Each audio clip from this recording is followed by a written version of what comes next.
you will hear a telephone conversation between an employee at a pet insurance company and a customer. You have 30 seconds to look at questions 1 to 6.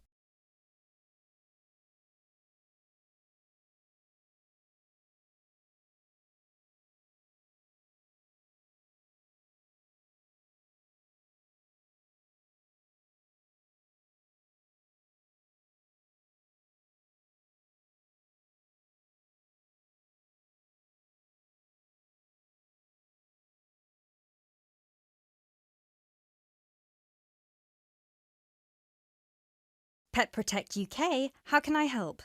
Oh, hello there. I'm calling to inquire about your pet insurance plans. Of course, just give me a second, please. Sure. So, have you checked our website already to see the options we offer?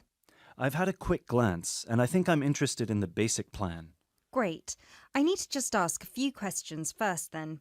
Is your pet a dog, a cat, or a rabbit? It's a dog. And is it a puppy or... No, he's 3 years old. Right. May I ask, has your dog been insured before? I just adopted him from the rescue center last week, and I think he'd been there a while, so I doubt it. Okay, so you've had him for a week then. That's correct. Great. I apologise for asking this, but your dog, what's his name by the way? Fenton. Fenton, is that spelt with an F? Yeah. Fenton. Great. Thank you for that. So, according to the rescue centre, has Fenton ever attacked, bitten, or been aggressive towards a person or another animal? No, not at all. Excellent. And is he a guide dog or... No, just a house pet. Great. And you said he's 3 years old. Do you know the exact date of birth? Oh, yes, it's on the adoption certificate. Just give me a sec. It's May 19th, 2013. And do you know, has Fenton been neutered? Yes, he's been castrated. Excellent. And final question, what type of dog is Fenton? Is he a pedigree, a crossbreed, or a mixed breed? A crossbreed, I think. Right, crossbreed... Wait, sorry. What's the difference between the three? A pedigree is a dog whose parents are of the same breed. A crossbreed is from 2 different breeds, while a mixed breed is 3 or more. Then he's a mixed breed. Sorry about that. Right, no worries. So, could I take your full name, please? My name is Peter Pischinger. That's Pischinger. Right, thank you for that. And what's your address? That's 27 Cherry Drive, NW8 3HD. 3HD. And finally, a telephone number, please. 020-3634-7957. Thank you.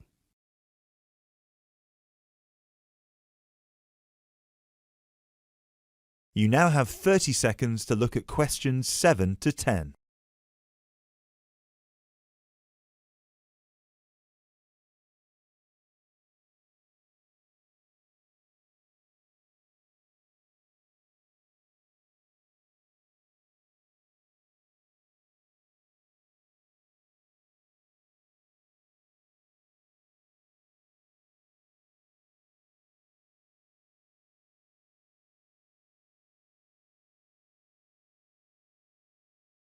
Now, you said you were interested in the basic plan. Is that correct?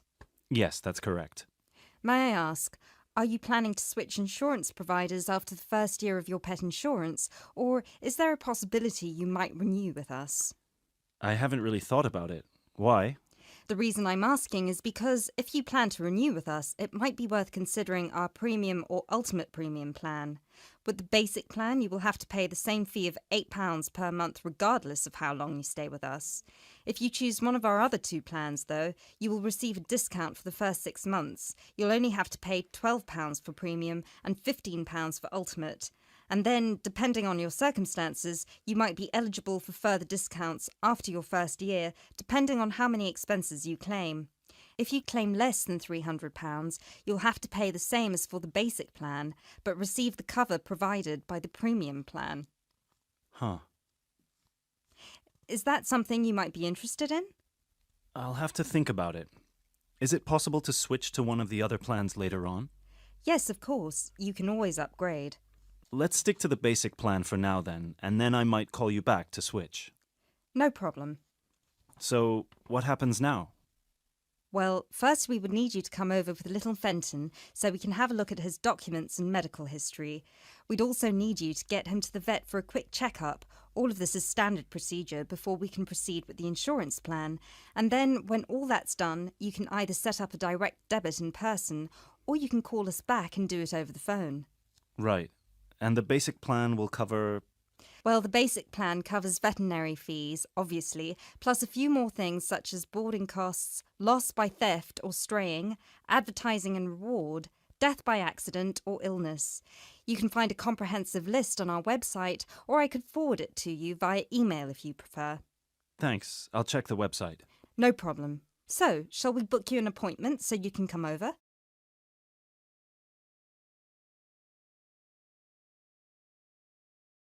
That is the end of part 1. You now have half a minute to check your answers.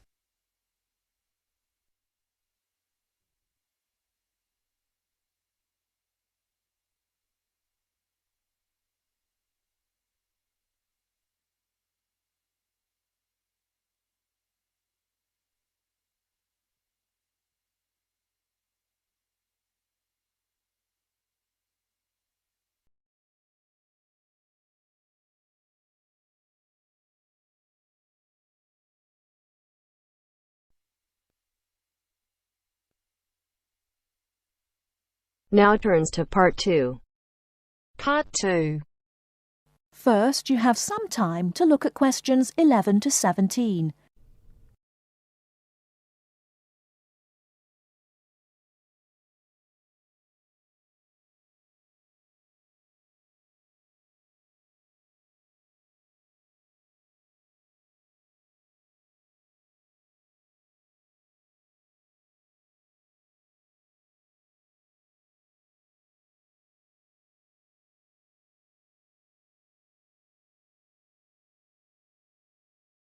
Now, listen carefully and answer questions 11 to 17.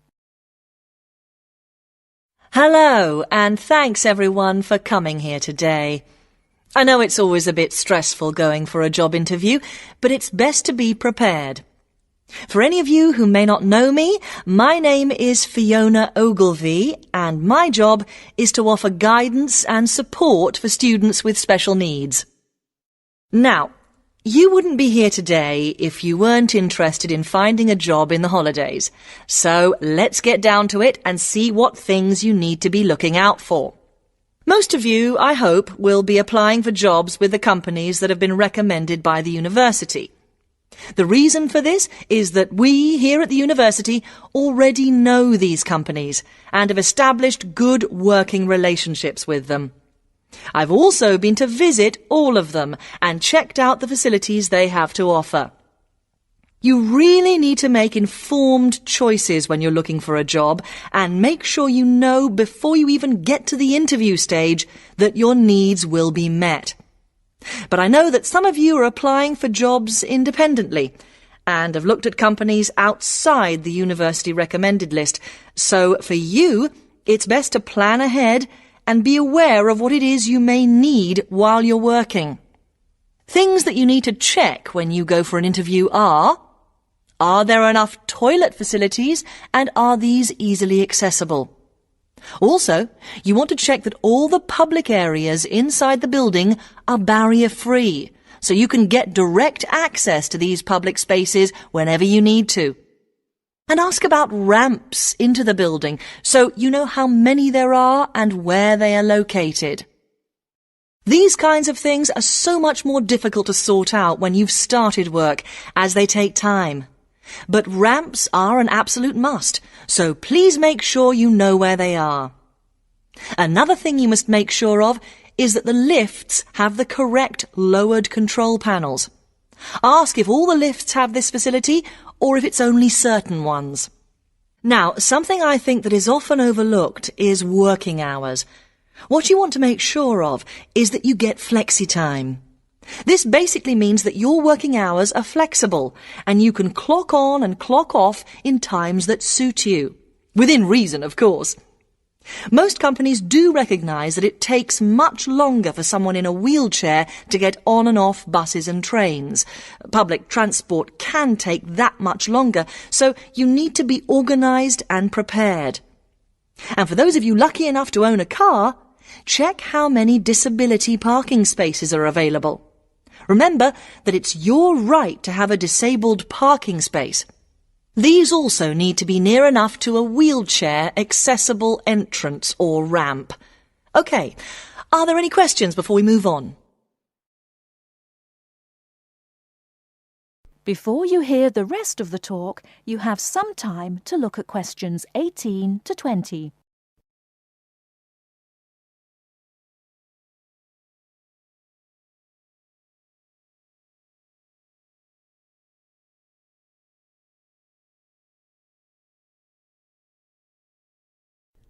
Now listen and answer questions 18 to 20. Right, let's move on then. Now I want to talk you through the series of visits to companies which we've got planned for next week. On Monday morning, we will be visiting the Lowland Hotel. They have various summer jobs available, working as a receptionist or conference organiser in their busy conference centre, organising and setting up conferences. You need to be prepared for working in an office environment and spending quite a bit of time talking on the telephone. The bus leaves for the hotel at 9 a.m, so make sure you leave yourself plenty of time to get there. When you arrive at the hotel, please gather in the reception area and wait for someone to take you to your first session, which will be a talk. The talk at the hotel will begin at 10 a.m, and then there will be a short tour of the hotel. There will be a light lunch provided, which is usually salads and sandwiches. The next place we'll be visiting will be on Tuesday afternoon. We'll be going to visit a little local company that makes handmade paper and cards. For those of you studying art, this may be just what you're looking for. We'll be taken on a tour of the company which lasts 3 hours. The tour will start at 3:30 p.m, and after that you'll have a chance to meet some of the staff. Tea and coffee will also be provided. We have no trips planned for Wednesday, but on Thursday morning we'll be going to Tobago Travel Agency. This is a very popular choice amongst our students because you can get student discounts on holidays. We've booked a coach for this, and it'll leave from outside the refectory at 8 a.m. You'll need to bring a packed lunch for this, so please don't forget. There is a little canteen where you can buy hot and cold food, but this is closed on Thursdays. Friday, we'll be having representatives from all the companies visiting us, so you will have a chance to ask any questions, and of course, put your name down on the list if you're interested in working for them over the summer. This event will take place in the main hall next to the library, and it'll run from 10:30 until 4. I really hope you make the most of this excellent opportunity to not only earn yourself some extra money, but also to gain experience of what it's like to work. And if you'd like to find out more, then please ask some of the students who worked last year. They're all wearing green badges and will be happy to speak to you afterwards. That is the end of part 2. You now have half a minute to check your answers.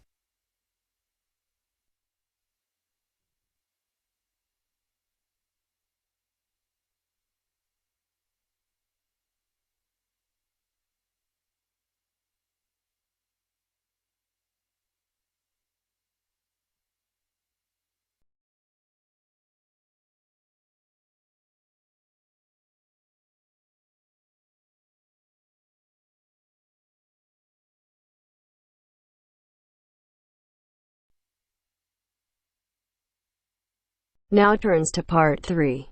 Part 3. You will hear a conversation between 3 students who are preparing a presentation. First, you have some time to look at questions 21 to 25.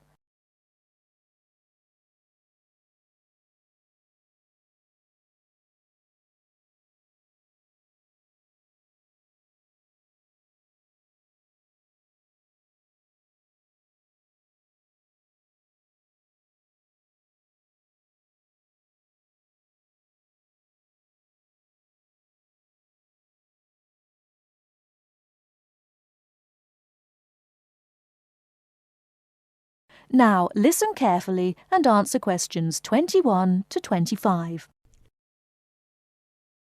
Hey guys! Oh, hey Gail, you made it. Yeah, sorry. I was stuck at the library paying late fees. Have you guys started going through the data yet? Yeah, we've already collated it and we've started designing the graphs we're going to use in the presentation. Oh, really? That's fast. Well, anyway, here's what we've got so far. Okay, so... Wow, 38% said they thought about quitting school in the first year. That's a huge number. Yeah, and only 10% said they were happy at school from beginning to end. Amazing, isn't it? Yeah, I thought the majority would be happy here. Well, just remember that about 30% of the school population are foreign students, and from the UK students, only 2% are actually from the area. So, I guess it makes sense that people would miss home. Yeah, but to want to actually quit school... Well, they didn't want to exactly, they just thought about it. Okay, so how should we organise the presentation? What did you guys decide? Well, Kevin and I were saying that we should start by explaining what the topic of our research was, and how we decided to collect the data. So, I'll start by saying that our topic was how first-year students felt a month after beginning school, and how their attitudes progressed and changed by the end of the academic year. So then we were thinking that I should explain that the population we want to study was obviously first-year students, but because we need their complete experience from the beginning to the end of their first year, we'd have to actually poll students in their second and third year. And then we said that you should explain how we access the population. So I'll say that we got the permission from the school to go to different classes from different departments and hand out the surveys in paper form, right? Right, and that it took us about 3 weeks to complete this part of our research. So then we need to describe the 3 different areas of focus of our survey, so Lindsay can do that. Say that the survey had 3 sections. The first one, asking just some general questions about the age, gender, nationality and field of study of each student. Then the second one focused on how they felt in their first 6 months at school. And the third, how they felt in the summer after their first year was complete. That sounds good.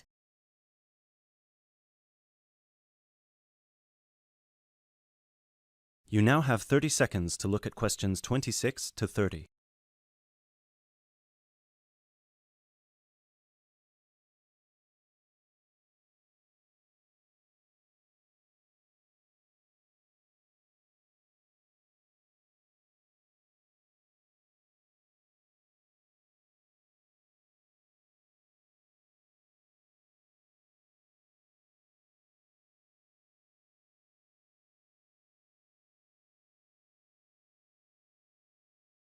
Okay, so let me see the breakdown. Okay, so we've got an equal distribution of boys and girls. That's good. Almost equal. 51% of the participants were boys, the rest were girls. Right, and 70% of the participants were British, while the other 30% were... 10% were from America and Asia, 2% were from Africa, and 18% were European. We had a small number of Australians as well, 0.03%, so I guess Europeans were 17.97% if you want to be precise. Which we should. Anyway, and obviously the age was all 20 or 21, with a few 19-year-olds. Only about 5%. No, wait. 4%. Right? No, it's 5%, look. Right, okay, so Lindsay will describe the 3 sections, And then you, Kevin, you'll describe the demographic and geographical breakdown, and You can start with the graph, and then we'll all explain the data together.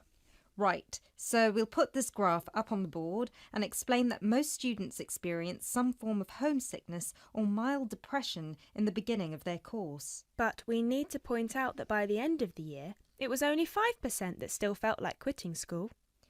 Yeah, but remember that we didn't actually have the opportunity to interview or poll any of the students who left school. So the information we have only relates to current students, and those numbers might be bigger in reality. Yeah, I guess we need to mention that. But we did check the dropout rate for the last 2 years, and it was very low, so at the end of the day, the numbers can't be much bigger. Yeah. Anyway, so after we explain the data and we show the 3 graphs with the background information and the responses for 6 months and 1 year, we should spend some time also talking about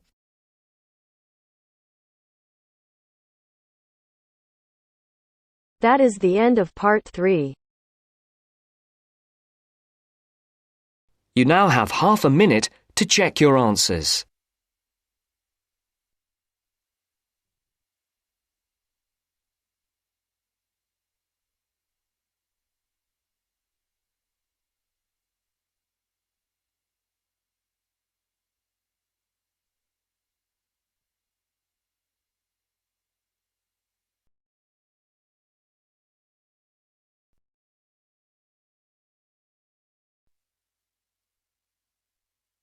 Now turns to part 4.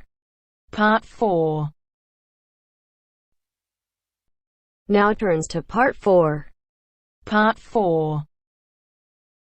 Well, it's the beginning of the digital age, and technology is all set to completely revolutionise the way we watch TV, videos and DVDs and play computer games at home.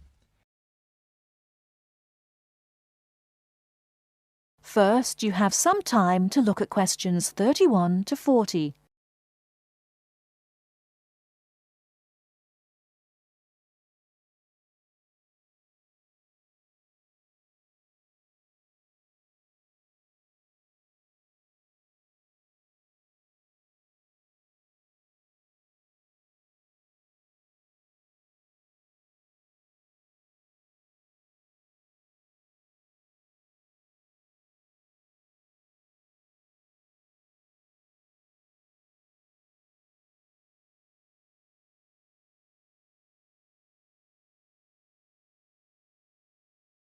Now listen carefully and answer questions 31 to 40.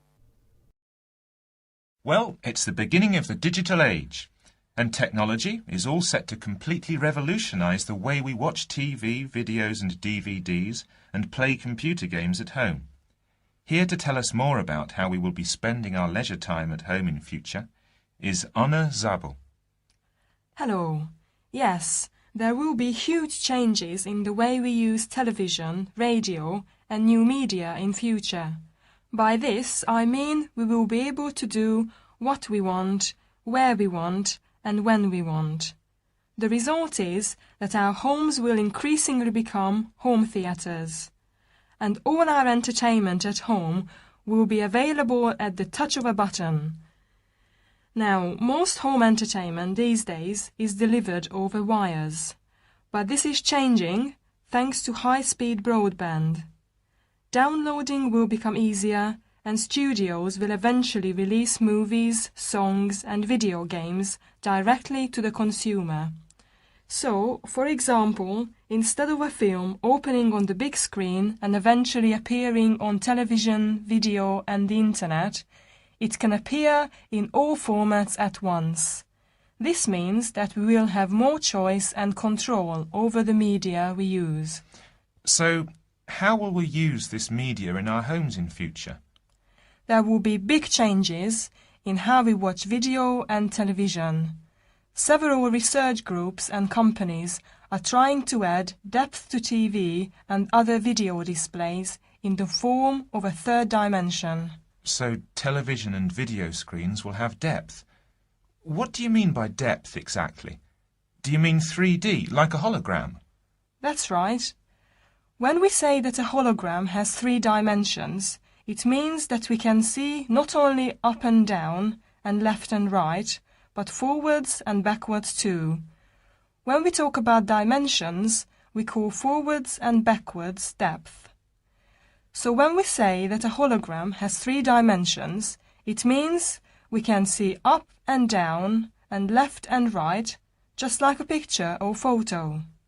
But we can also look into the hologram because the image it contains has depth. So instead of watching films on a flat screen, we will be watching them in 3D. Absolutely. Well, as we live in a 3D world, we shouldn't really be watching television and films in 2D, and the technology to make this happen is already there. 3D screens are being developed which can be placed throughout the house, even in busy areas of our homes like doorways and halls. Now, these screens appear to float in air. So in the future, 3D holographic images will be sent into our homes and we will be able to experience the action as if it is taking place right in front of our eyes. So the action won't just look real, it will be real. Incredible! How does this technology work? Well, to get true 3D, each of your eyes has to see a slightly different image. 3D screens interweave multiple images in vertical stripes using special coatings and filters built into the screen. This means that each eye sees a different set of stripes. These screens are called lenticular screens. Now, these screens are easy to produce and some laptop PCs and cell phones already have them. However, lenticular screens do have one disadvantage. The strain on the eyes and brain of putting together a 3D image from 2 flat ones can result in headaches and dizziness. But a few companies have developed a hologram 3D display which does not cause these problems. Instead of building images, then leaving them to the brain to put together, holograms create a whole image that reaches the eye exactly the way light from a real object does. You can even walk part of the way around a holographic image to see side and back views, just as you would do if the object was right in front of you. Twin holograms will let a couple watch 2 different programs on the same screen, even if they sit next to each other on the living room sofa. So no more arguing about which program to watch. That's right. Patio screens are being developed too. Patio screens? What are they exactly? Well, a patio screen is a big inflatable screen, which means you can take it outside your home and watch a film in your garden. Some patio screens are even equipped with DVD players, and some new ones may even have a wireless connection. Amazing developments there. Well, join us after the break when we will be talking